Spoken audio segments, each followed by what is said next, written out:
안녕하세요. 얼마 전 코로나를 뚫고서 막내딸 시집을 보내며 키워놓은 자식들을 모두 출가시킨 50대 여자입니다. 되돌아보니 참 세월이 빠르게 흘렀네요. 아둥바둥 아들 하나 딸 하나 낳고서 없는 살림의 애들만큼은 잘 키워보겠다고 치열하게도 살았던 지난 시간이 필름처럼 머릿속을 스쳐 지나갑니다. 너무 어릴 적에 시집을 와서 보니 상식 밖으로 교양이 없고 드센 시댁 식구들 때문에 정말 매일 밤을 울면서 혼자 밤을 지새웠던 것 같아요. 그렇게 우울하고 못된 소리에 상처받는 저 자신이 한심해 죽겠는 와중에 절 보며 덩달아 속상하다 보채는 아이들이 눈에 밟혀 저같이 살지 말라고 죽기 살기로 아이들 뒷바라지를 했습니다. 저 입고 싶은 옷 한 벌을 못 사더라도 애들 또래 친구들이 다니는 학원은 뒤처지지 않도록 빠짐없이 보냈고, 입고 싶거나 먹고 싶은 거 있으면 제가 몇 개를 굽는 한이 있더라도 애들 용돈을 더 쥐어줬어요. 엄마가 되어 보다 세련되지 못했던 게 늘 한이고 미안했는데 지들 생각해서 고생한 걸 다 알고 있었는지 고맙게도 저희 애들은 졸업하기도 전에 취업을 하더니 알아서들 용돈도 두둑히 쥐어주고 이젠 또 다 제 짝을 찾아서 결혼도 했습니다. 다 키워놓고 나니 이제 제 고생은 좀 끝난 것 같았어요. 그런데도 뭔가 홀가분하고 시원섭섭한데 제 마음 한켠이 너무 외롭더라고요. 바로 이제 딱 하나 남은 저희 가족, 제 남편 때문에 말이죠. 그동안은 아이들이, 특히 제 딸이 옆에서 말동무가 되어주곤 했는데 다들 결혼하고 나가니 집안에서 저한테 말을 붙여주는 사람이 한 명도 없더군요. 그 남은 한 명이 딱 남편뿐이었는데 워낙 무뚝뚝하고 저한테 살갑지 못한 사람이라 그런지 저희 집은 정말 입에 거미줄 치기 딱 좋을 정도의 침묵이 오래도록 유지되었어요. 저희 남편은 참 말을 허먹하게 잘하는 사람입니다. 조금만 대화를 나누다 보면 아실 수 있을 텐데 정말 처음부터 끝까지 상대방의 기분이라는 걸 전혀 배려하지 않고 생각나는 대로 내뱉는 사람이에요. 저와는 성격이 아주 극과 극인 사람이었죠. 남편 벌이가 시원치 않으니 저는 애를 낳고 나서도 공장 생산직이나 작은 회사 경리로 일을 하면서 남편과 함께 돈을 벌었습니다. 벌이로 따지면 제가 공장에서 일할 때 남편보다 더 배로 돈을 벌어왔었죠. 하지만 그럼에도 애들 키우는 것부터 약물 하나 빠는 것까지 모조리 다 제 몫이었습니다. 삼시세끼 밥 차리는 건 기본 중에 기본이었고요. 일은 부부가 같이 하고 있는데 집안일은 완전히 저 혼자의 몫이었고 그 당시 사회가 지금보다 덜 개방적이었어서 그런지 이게 아주 당연스레 여겨졌었어요. 정말 속에서 천불이 나죠? 문제는 남편의 태도였습니다. 주는 대로 받아먹고 빨아주는 옷 입고 뭐 이런 것까지는 사회적 분위기 때문일 거라고 이해라도 하려고 했어요. 하지만 저희 큰아들이 머리가 조금씩 크기 시작하면서 저를 대신해 남편을 향해 목소리를 높이는 일이 많아졌는데 그럴 때마다 얘 앞에서는 찍소리도 안 하더니 저와 단둘이 있을 때면 저한테 꼭 그러더라고요. 엄마 좀 도와. 엄마도 일하다 왔잖아. 하면서 아들이 화를 내고 나면 남편은 궁시렁거리며 도와주는 척을 하더니 뒤에 가서 제 앞에선 꼭 뭐 대단한 직장인도 아닌데 돈 번다고 생색은 다 내네. 하면서 그걸 농담이라며 절 향해 던지고서 풋 웃어 보이는데 그 표정이 늘 한결같이 소름이 끼쳤어요. 제 입장에서는 전혀 유쾌한 농담도 아니었고 더군다나 그런 말을 듣고 제가 상처를 받을 거란 생각을 안 하는 건가 못하는 건가 싶어서 울컥하고 실제 눈물이 나오기도 했죠. 남편 말 맞다나 제가 비록 대단한 회사에 대단한 돈을 벌어오는 직장인은 아니었더라도 애들 한 번 더 잘 키워보겠다고 남편을 도와 공장에서 돈을 힘들게 벌어오고 있었는데 제 배우자란 사람이 절 인정하지 않으니 참 왜 이렇게까지 내가 힘들게 살아야 할까 싶더라고요. 솔직히 이런 식의 감정을 툭툭 건드리는 쓰레기 같은 말들을 참 많이 했는데요. 너무 많다 보니 셀 수가 없을 정도여서 전 어느 정도 시간이 지나면 단련이 되었어요. 한마디로 한 귀로 듣고 흘리는 노하우가 조금씩 생겨간 것 같아요. 물론 여전히 상처는 받고 있지만 말이죠. 그런데 이런 남편이 분명하게 문제가 되는 순간들이 있었습니다. 그냥 도저히 한 귀로 흘릴 수 없는 상황. 그건 바로 저희 부부 문제에 시댁 식구들이 끼게 될 경우였습니다. 시댁 식구들에겐 제가 늘 만만하고 민감하고 또 예민해서 상또라이 같은 며느리였거든요. 3명의 시누이들과 1명의 동갑내기 도련님은 참 무식하고 성격이 날카로워요. 남편만큼이나, 아니 남편보다 더 막말을 제게 막 하는 분들이에요. 이혼이 흠은 아닌데 성격이 하도 더럽고 드세니까 시누이들부터 위에서 줄줄이 다 이혼을 했고 도련님은 도련님대로 동서가 이혼하겠다고 집 뛰쳐나가고 시댁 제사에 안 오는 등 독단적인 행동을 해버린 게 벌써 10손가락을 넘어섭니다. 그때마다 제사는 며느리 하나 남은 저 혼자 다 지내야 했고 동서는 늘 한 발 늦게 연락이 와서는 죄송하다, 남편과 싸웠다 하면서 제게 시댁에 못 온 이유로 되는데 참 그것도 이해가 가면서 실망스럽더라고요. 어찌되었던 전 남편이랑 싸우던 말던 시부모님의 시누이들 눈치가 보여서 꼬박꼬박 제사에 참여를 했는데 그렇게 뜻대로 행동할 줄 아는 동서가 한편으로는 참 부럽기도 했어요. 감정 표현을 할 줄 아는 여자라는 것만으로도 제겐 참 상상으로만 가능한 일이었기 때문이죠. 집구석에서 온전히 정상적인 사람들의 안부 주고받는 그런 상식적인 대화를 나누는 것은 거의 불가능했어요. 늘 저는 남인 듯 대했고 친하지도 않으면 예의라도 갖춰야 할 텐데 예의는커녕 절 하대하고 무시하기 바빴죠. 가벼운 농담부터 시작해서 집안일 시키고 어디 자기들끼리 놀러 가는데 꼽사리 껴줘서는 저한테 휴가 내내 밥 차리고 장 봐먹고 전 그저 제 자식들도 놀러가는 기분을 내주고 싶어서 굳이 그 자리를 또 따라가서 청소부 아줌마처럼 일을 하다 봤어요. 남편은 늘 저를 방관하고 있었고 오히려 그런 자리에서 일하는 저한테 일을 하나 더 시키는 식으로 자기 가족들과의 시간을 더 소중히 여겼습니다. 참, 절 시댁에서 외롭고 초라하게 만드는 사람이었죠. 또한 저희 형님들, 특히 가장 나이가 있는 큰 시누이는 모임의 며느리인 저를 기죽이겠다며 분위기를 험악하게 주도했고 여기 유튜브 채널에서 시댁 식구들이 늘 말하는 안부 인사를 저한테도 자주 강요하며 요구했고요. 시부모님한테 안부 인사를 하면 됐지 왜 자기들한테까지 제가 안부 인사를 해야 하는 건지 전 도무지 이해하기가 힘들었어요. 하지만 그럼에도 제 딴에는 명절엔 어머님을 통해서 혹은 전화라도 해서 안부를 묻고 어쩌다 돈이 더 여유가 있으면 선물도 사다가 나눠드리곤 했는데 저의 정성과 노력은 전혀 알아주지 않았습니다. 심지어 큰 신우라는 년은 저 결혼하고 한 13년 정도 지났을라나 그간 잘 참다가 뜬금없이 전화를 해서는 시건방진 년이라고 혼내기까지 했어요. 제가 자기한테 철마다 안부 전화를 하지 않는다는 이유만으로 말이었죠. 안 그래도 제사가 너무 많아서 시댁에 가 일을 하는 것만으로도 정말 죽고 싶을 정도로 스트레스를 받던 와중이었고 큰아들은 사춘기에 접어들면서 잠깐 저한테 질풍노도 반항의 기질을 보였던 때이기도 했어서 제가 좀 힘들었던 시기였는데 시누이마저 뜬금없이 신혼초도 아닌 10년차 주부한테 인사를 제대로 한 해 만에 하면서 혼을 내니 제 자존심은 물론이고 자존감까지 바닥을 쳐버렸죠. 신우는 절 한 번도 챙겨준 적이 없었고 그래서 저도 뭘 바란 적이 단 한 번도 없었는데 시건방지단 소리까지 들으니 저도 정말 상대의 가치를 못 느끼겠더라고요. 여기서 더 속상한 것은 그딴 소리를 듣고 남의 편한테 말을 하니 남편은 그러게 평소에 누나한테 인사 좀 자주 하지 그랬어? 하며 오히려 저한테 화를 냈어요. 다른 사람도 아닌 자기 자식을 놓고 살아가는 와이프한테 누나가 년이라고 무시까지 했는데 편을 들어주기는커녕 인사를 평소에 더 잘해야 했다니 아무도 제 편을 들어주지 않으니 저는 더욱 혼자서 마음을 꽁꽁 숨기는 버릇이 생겨버렸어요. 스트레스를 풀 수가 없는 와중에 큰 신우냐는 둘째 신우, 셋째 신우한테도 제 욕을 한 바가지로 해버린 건지 모두가 연달아 전화가 와서는 올케가 참 생각이 없는 편이다. 큰언니한테 당장 제대로 사과하고 앞으로는 따박따박 인사를 해라. 저를 완전히 아랫사람 취급을 하면서 명령하듯 그리고 비꼰채 말을 했습니다. 전 그 소리를 다 듣고도 남편한테 말을 해봤자 내 편을 들어주지 않을 거란 걸 알기에 또 혼자 삭혔어요. 그래서 전 그때 탈모 증상도 겪었답니다. 자고 일어나면 머리카락이 한 움큼씩 빠져서 베개 위에 널브러져 있었어요.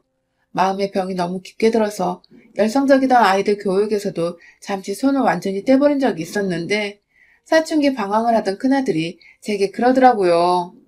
엄마가 그러다가 영영 떠나버릴 것 같다며 제가 꼭 죽어버릴 것만 같았다고 말이죠. 그만큼 아이 눈에 제가 생기가 없어 보였던 것입니다.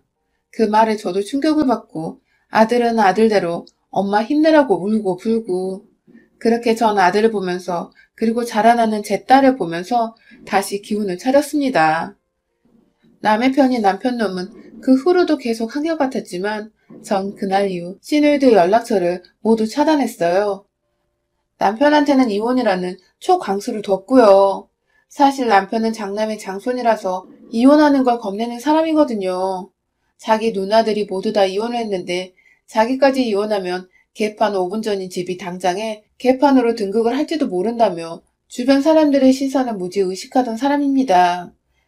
그런 남편한테 이혼당해서 당신 누나들이 당신 부모 제사 지내게 하고 싶지 않으면 신우들한테 나한테 다신 연락하지 말라고 전화를 했는데 이혼 서류를 함께 주면서 경고를 하니 순식간에 깨갱하며 이혼은 못한다고 잘 말해보겠다고 하더군요. 참 찌질하고 못난 남편이죠? 그 후 저는 시댁에 참석해야 하는 제사는 꾸준히 그리고 성실히 참여해서 제사를 올리면서도 시누이들은 절대 먼저 만나지도 혹은 마주치려 하지도 않았습니다. 며느리니까 끝까지 며느리 노릇은 다 하면서 매일 부부싸움을 핑계로 제사에 참여도 안 하고 게으름이나 피워대는 동서를 대신해서 혼자 맏며느리 몫에 최선을 다했어요. 천하의 상등신같이 말이죠. 그렇게 거의 절연을 하다시피 첫애가 결혼을 할 때까지 서로 왕래가 없었어요. 그런데 저희 아들, 그러니까 남편에게 늘 저를 대신해 화를 내주고 쓴소리를 하던 아들이 장가를 간 후로 남편이 다시 제 앞에서 지 누나들 얘기를 입 밖에 꺼내기 시작했어요. 아들이 없으니 다시 제 앞에서 막말을 막 하며 지 누나들 얘기를 걸고 넘어지기 시작한 거죠. 궁금하지도 않은 시누이 자식들이 결혼을 하고 어디에 취업을 했다부터 시작해서 자기들끼리 카톡방이 있나 본데 거기서 듣는 최신 소식들까지 다 저보고 우린 단톡방이 있어서 하면서 말을 해줬어요. 그리고는 꼭 말끝마다 넌 성격이 독하고 못돼서 우리가 함께 단톡방에 초대하지 않는 거다? 랍디다. 시누이들과의 싸움은 큰 신우가 먼저 시작을 한 건데 어느 순간 독하고 못돼서 연락을 안 하고 있는 건 제 탓이더라고요. 거기다가 와이프 하나 잘못 만나서 누나 보기가 힘들어 죽겠다는 하소연도 하는데 진짜 주댕이를 꼬매버리고 싶어 죽겠습니다. 이런 소리를 왜 같이 사는 와이프한테 기분 나쁘게 꼭 말을 하는 건지 정말 속을 알다가도 모르겠는데 딱 하나는 확실하게 알겠더라고요. 남편이란 놈이 와이프보다 지 누나들 편에 들려 한다는 것을요.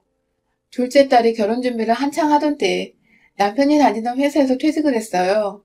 퇴사 후 많이 울적하고 힘든 줄 알아 나름 남편이라면 걱정이 되었는데 이 사람은 어느새 골프 모임에 들어가서는 일주일에 한 번씩 골프를 치러 나가더라고요.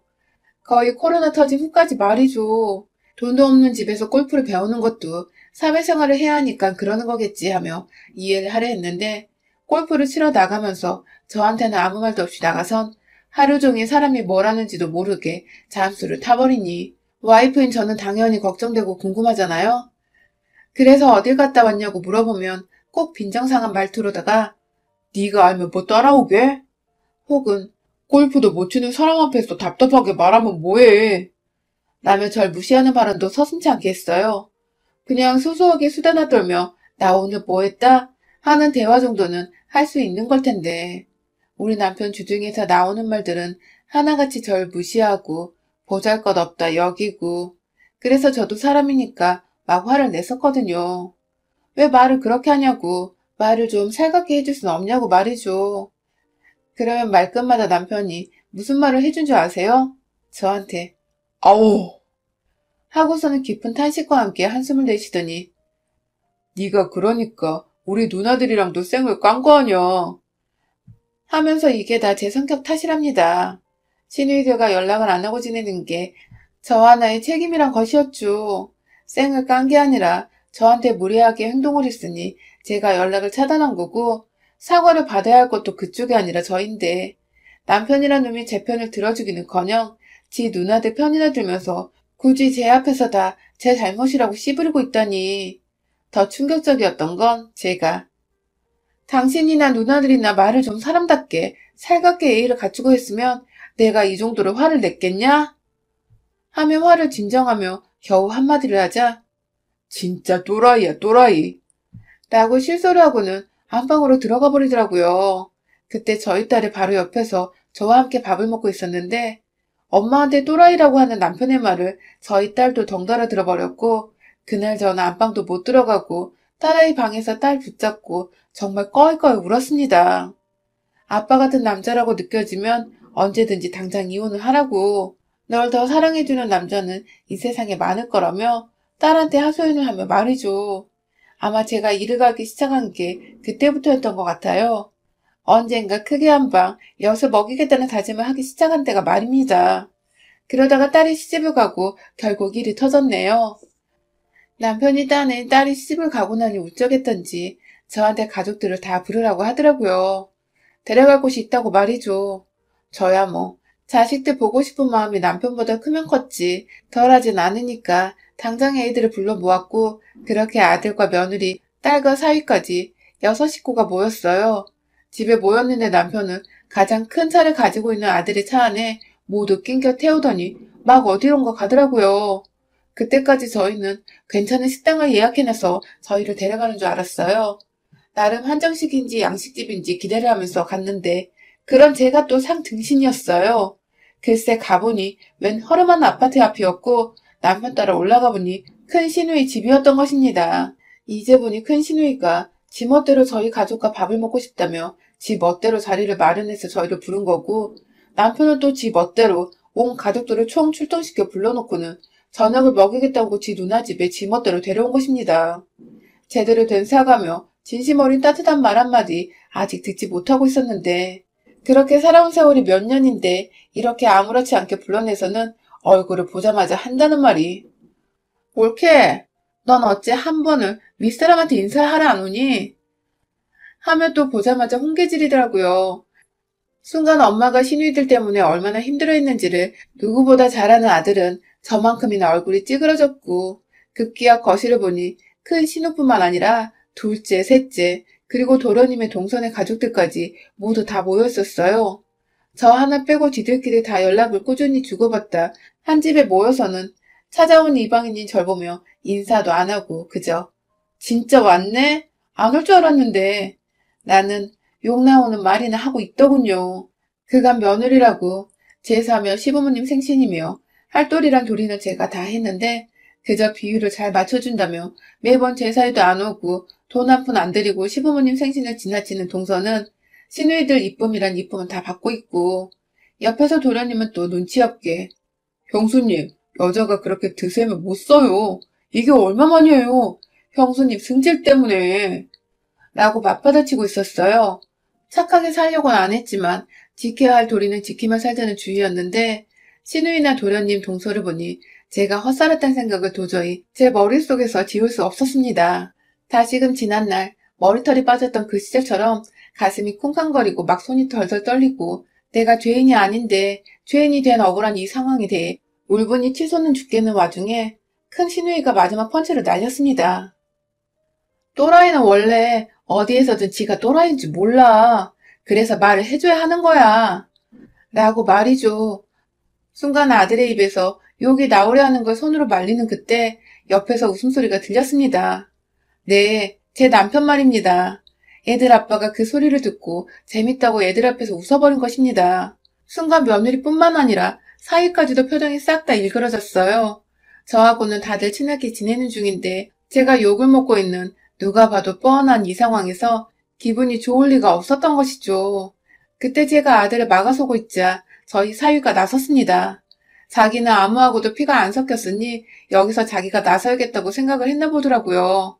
그간 딸을 통해서 제가 시댁 사람들한테 고생을 많이 했던 것을 전해 듣기도 했었고요. 사위는 얼굴이 시뻘개져서는 당장의 큰 신우 앞으로 다가가 당신 뭐라 그랬어? 라며 지긋하게 욕만 안 했을 뿐 눈으로 욕을 쏘아댔고 덩달아 딸이 나서서 미친년들 진짜 미친년들 천지야 이 집구석은 하며 혼자 괴성을 질러버렸어요. 그러자 그제서야 저 때문에 참고 있던 아들이 나섰습니다. 당장에 큰 신우에게 달려가 야 이 쌍년아 네가 뭔데 우리 엄마한테 또라이래 이 쌍년아 하면서 순식간에 머리끄댕이를 잡아 바닥에 내쳐버렸어요.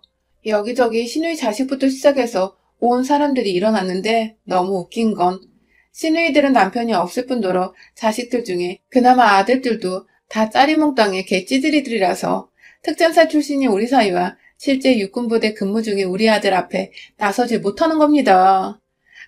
사위가 먼저 다가온 큰 시누이의 아들 멱살을 순식간에 잡아서는 벽으로 머리에서 콩소리가 나게 밀쳐버리자 옆에서 따라오던 셋째 시누아들이 제자리에서 얼음이 되어버렸어요. 그 와중에 남편은 아들 성질을 아니까 내심 쫄아서 고모 말은 그게 아니야. 진정해. 하며 다가가는데 아들이 그러더라고요. 이번에도 참고만 있으면 자식들도 속이 말이 아니라고. 그러니 화라도 내라고 말이죠.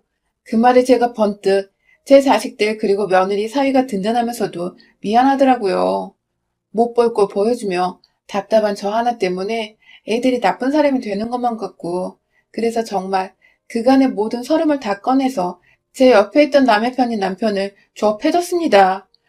진짜 이 새끼 반 죽여놓고 오늘 이혼이고 뭐고 결판을 내야겠다며 자식들 다 크고 시집 장가간 마당에 남편이고 뭐고 쓸모없으니 남보다 못하다며 큰 시누이가 지 동생들 준다고 차려놓은 밥상도 다 엎어버렸고 그 와중에 가운데 끓여먹겠다고 올려둔 식은 샤브샤브 국물을 좁은 거실에 다다다다 모여있던 시댁 식구들한테 돌림방처럼 냄비를 들이부었어요. 미안하게도 저희 자식 부부한테도 조금 국물이 튀었지만 재빠르게 그걸 던지다가 아들 얼굴 보이자마자 냄비를 손에서 반대쪽으로 확 던져버렸죠. 남편은 제가 정말로 또라이로 빙의를 해서 주먹으로 마구 내리쳤고 진짜 피 보일 때까지 때려보겠다는 심정으로 좁혀줬다가 결국 코피가 나던 그 순간 이 인간 머리끄댕이를 잡아다가 시누이들 앞에 발로 차버려 넘겼습니다. 무식한 것들이 할 줄 아는 대화가 그런 저급한 것들밖에 없는 걸 내 진작에 알고 있었는데 두고두고 참고 살았네. 하며 손을 탈탈 털고는 자식 부부들 데리고 그 집을 나왔어요. 나오면서 남편한테는 짐은 집 밖에 둘 테니 찾아가란 말을 했고요. 그날 우리끼리 만나게 소고기로 저녁을 먹고는 저는 다음날 곧장 이혼 소리를 떼고서 도장까지 찍어 집 밖에 둔 남편 짐 위에 올려뒀어요. 그 집은 어차피 남편 명이지만 그래봤자 1억 조금 넘는 집이었고 이혼의 유책 사유에는 제가 부부 생활을 할 수 없을 정도로 시누이한테 스트레스를 받고 마음고생한 것이라 시누이들한테도 1대1로 이혼 사유 책임을 물어 위자료 소송을 해보려 한다며 돈은 자식들이 다 내주기로 했어서 지더라도 소송을 반드시 할 테니 소송 준비를 하라고 적어놓으니 처음에는 자기 누나와 자기가 맞았다고 이혼 소송은 오히려 자기들이 할 거라며 막 적반하장으로 나오다가 결국 저희 아들이 해결을 했죠. 아버지는 대소변 못 가려 기저귀 차는 때에 절대로 우리 얼굴 못 볼 거라고 내가 먼저 죽는 한이 있어도 아버지 유방비에 1원도 안 쓰겠다며 그렇게 길가에 버려져 돌아가고 싶지 않으시면 지금이라도 엄마한테 진심으로 사죄하고 이혼 깔끔하게 하시라고 단단히 말을 했더라고요. 그 바람에 남편도 한참을 생각하다 저한테 이혼 서류에 도장을 찍고 넘겨주며 재산 분할을 반반 하는 것에 동의를 했습니다. 결국 그 돈이 자식한테 갈 거고 결국 또 그 돈이 우리 부부 나이 들면 애들이 보태야 할 유언비로 쓰일 텐데 깔끔하게 이혼하고 나이대로 외롭지 않고 싶다며 그간 자신이 저한테 소홀했던 것에 대해 미안했다고 사과를 하더라고요. 뭐 저야 그 말은 크게 개의치 않고 이혼한다고 신나서 그날 또 사위랑 며느리랑 온 가족 다 불러서는 만나게 소고기를 사 먹었고요. 참, 결국 이렇게 헤어질 거 왜 진작 이혼을 안 해서 더 마음고생을 했었나 싶지만 그래도 남편과 함께 고생하면서 돈을 벌어왔는데 위자료라도 재산의 절반을 받아서 너무 기분이 좋네요. 옆에 남의 편이 함께 안 산다고 생각하니 또 그렇게 편할 수가 없고요. 뭔가 저에게 자식들을 낳았던 때 이후로 또 새로운 삶이 시작되는 것 같아서 제 나이보다 마음이 더 젊어지고 편해진 것 같습니다. 내심 큰 시누이가 아들한테 사위한테 얻어맞을 때 한 대 같이 못 때려주고 온 게 좀 아쉽지만 뭐 엄마의 복수를 대신해준 우리 아들과 사위 든든한 두 아들이 곁에 있어서 전 절대 외롭지 않을 것 같아요. 여러분의 생각은 댓글로 남겨주세요. 오늘도 시청해주셔서 정말 감사합니다.